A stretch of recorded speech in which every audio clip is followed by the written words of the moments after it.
कि अप्रैल से अगस्त के बीच में देश में एग्री एक्सपोर्ट 4% गिरा। जानकार इसके पीछे चावल को जिम्मेदार बता रहे हैं, क्योंकि नंबर्स दिखाते हैं कि जो चावल का एक्सपोर्ट है वहां पर 7% की गिरावट देखने को मिली है। अब क्योंकि सरकार ने यहां पर बासमती के एक्सपोर्ट को लेकर रिस्ट्रिक्शंस कम कर दी हैं, इसका कितना फायदा, क्या इम्पैक्ट पड़ सकता है, इस पर बात करने के लिए इंडिया राइस एक्सपोर्टर फेडरेशन के प्रेसिडेंट डॉक्टर प्रेम गर्ग हमारे साथ हैं। डॉक्टर गर्ग, बहुत शुक्रिया साथ देने के लिए। ऑफकोर्स वो नंबर्स में है ही और इस पर हम लगातार बात भी करते रहे हैं कि चावल के एक्सपोर्ट पे हमने एक इम्पैक्ट आता हुआ देखा है। अब आपको लगता है ये नंबर्स कुछ सुधरते हुए नजर आएंगे? और ऑफ कोर्स नॉन बासमती के एक्सपोर्ट्स के ऊपर तो बाजार अब भी इंतजार कर रहा है कि कुछ यहाँ पर हम नोटिफिकेशन सरकार की तरफ से आता हुआ देखेंगे। तो इन दोनों ही मुद्दों पर आप क्या कहेंगे?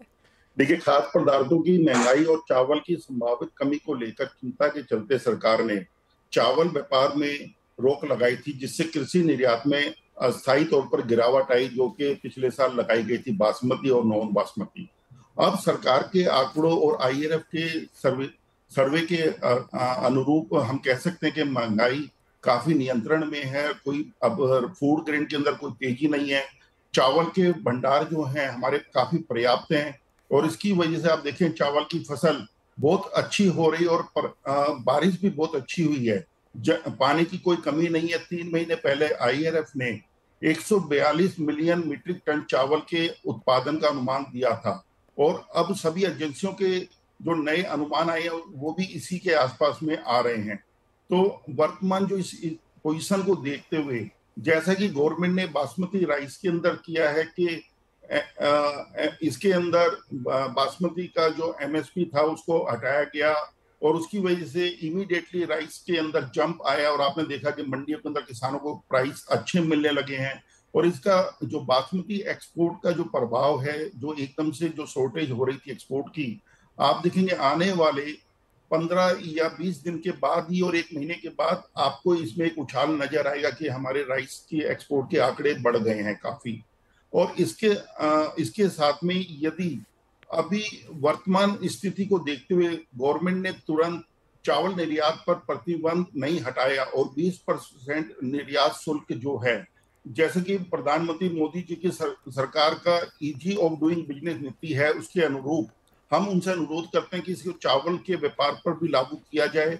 और यदि सफेद चावल के निर्यात को निजी व्यापार के माध्यम से खोलने में और देरी की जाती है और निर्यात शुल्क नहीं हटाया जाता तो उसका नुकसान किसानों, व्यापारियों और भारत का जो हिस्सेदारी है विश्व के अंदर, इससे पहले भारत विश्व व्यापार का 40% का हिस्सा रखता था, जो पाकिस्तान और अन्य देशों को मिल रहा है। हमारी सरकार से यही अपील है कि वे तुरंत चावल के निर्यात को बिना किसी प्रतिबंध के अनुमति दे, जैसे प्याज व्यापार में किया गया और निजी उद्यमों को स्वतंत्र रूप से व्यापार करने की अनुमति दी गई। अगर ये कदम उठाया जाता है तो अगले 3 महीनों के अंदर भारत कृषि निर्यात में फिर से बड़ा स्थान हासिल कर सकता है और हाल ही में हमारे जो प्रदर्शन में गिरावट आई है उसको हम वापस पलट सकते हैं। और राइस के ट्रेड के अंदर आप देखेंगे हम शायद इस साल इतनी अच्छी क्रॉप है और गवर्नमेंट यदि इजी ऑफ डूइंग बिजनेस की पॉलिसी अपनाए और इसको बिल्कुल फ्री प्राइवेट ट्रेड के लिए कर दे तो हम चावल को 40% की बजाय 45% भी वर्ल्ड के अंदर हिस्सेदारी अपनी को वापस ला सकते हैं। एब्सोल्युटली डॉक्टर गर्ग, वो एक चीज़ है जो एक्सपेक्टेड भी है और जैसे आपने कहा फसल काफ़ी बेहतरीन है, स्टॉक अच्छा खासा है सरकार के पास और ये जस्ट बाइडिंग टाइम है कि कितनी जल्दी हम इसको यहाँ पर आता हुआ देखते हैं। साथ ही साथ एक सेंस आपसे इस पर भी लेना चाहेंगे कि किस तरह से चावल के प्राइसेस मूव कर रहे हैं, अंतर्राष्ट्रीय बाज़ारों में कैसे हैं, अगर एक्सपोर्ट किया तो किस तरह का फ़ायदा है और क्या भारतीय बाज़ारों में हमने यहाँ पर चावल के प्राइसेस की गिरावट का फ़ायदा कंज्यूमर को जाता हुआ देखा है? कंज्यूमर को बिल्कुल जा रहा है प्राइसेस का। देखें, बासमती के अंदर सब प्राइसेस काफी डाउन है पहले से और नॉन बासमती के अंदर तो जो राइस के प्राइस व्हाइट राइस से पहले हम लोग सेल कर रहे थे, समझे 32-33 रुपीज के अंदर, आज 28 रुपए में 27 रुपए के अंदर व्हाइट राइस इजिली अवेलेबल है। ब्रोकन के प्राइसेस नीचे हैं। तो पूरी इंटरनेशनल मार्केट के अंदर भी आज वियतनाम 380, 390, $400 के अंदर व्यापार हो रहे हैं 100% ब्रोकन। व्हाइट राइस को देखें तो 440, 445। पाकिस्तान का आज के दिन $480, $500 के अंदर व्हाइट राइस के बिजनेस हो रहे हैं। यदि इंडिया से ये खुल जाता है और ड्यूटी बिल्कुल हटा दी जाती है तो इंडिया के अंदर लोकल मार्केट पर कोई फर्क नहीं आएगा, क्योंकि गवर्नमेंट को ओपनली करना पड़ेगा तो किसानों को फायदा मिलेगा। जो अभी नई क्रॉप आनी शुरू हो गई है मंडियों में और अगले 15 दिन में भरपूर फसल आ जाएगी, तो इमीडिएटली सभी व्यापारी एक्सपोर्टर्स मंडियों से माल खरीदेंगे, जिससे किसानों को फायदा होगा। गवर्नमेंट के पास भी जो स्टॉक रखने की प्रॉब्लम्स हैं उसके ऊपर उनको काफी इजी ऑफ होगा बिजनेस करने के लिए। एब्सोल्युटली।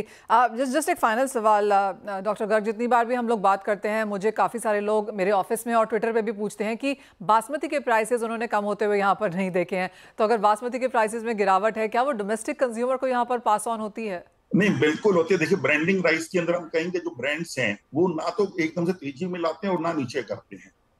और यदि नॉन ब्रांडिंग राइस की बात करें तो उसके अंदर बिल्कुल 20% का प्राइसेस नीचे हैं। आप कहीं भी परचेज करें तो बासमती के अंदर नॉन ब्रांडिंग के अंदर जो नॉर्मल ब्रांड्स हैं उसके प्राइस आपको 20% डाउन मिलेंगे। यानी कि ब्रांड्स अपने प्राइसेस नीचे नहीं करते हैं, लेकिन नॉन ब्रांडेड वाले अपना पास ऑन करते हैं यहाँ पर डिक्लाइन। बिल्कुल करते हैं, बट ब्रांड के बाद एक बात और भी, एक ब्रांड जल्द से बढ़ाते भी नहीं है।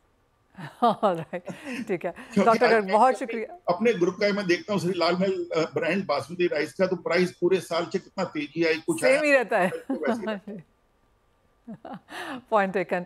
डॉक्टर गर्ग, शुक्रिया साथ जुड़ने के लिए, एंड ऑफ कोर्स वो पूरा सभी चावल के ऊपर चर्चा भी करने के लिए। कुणाल, आप कैसे देखते हैं वेरियस एग्रीकल्चर कमोडिटीज, और आपको कहाँ लगता है कहाँ है ट्रेड के मौके? वेल, ये साल जो प्रोडक्शन का जो टेंशन था, except few commodities, overall we have a good agriculture productivity, rural income are expected to rise this year. और मुझे लग रहा है ये साल में कोई बड़ी तेजी होने की गुंजाइश कम है। शुगर थोड़ा ठीक है इंटरनेशनल फैक्टर से ज़्यादा rather than the domestic factors, but I think this year we are not going to see very aggressive return in agriculture commodity. थोड़ा बहुत सॉफ्ट कमोडिटीज है उसमें निचले स्तरों पे आपको बाइंग देखने मिलेगी। फॉरवर्ड स्टॉक बहुत कम है जैसे टर्म, बट लंबी तेजी मुझे एग्रीकल्चर कमोडिटी में नजर नहीं आ रही है। कुणाल,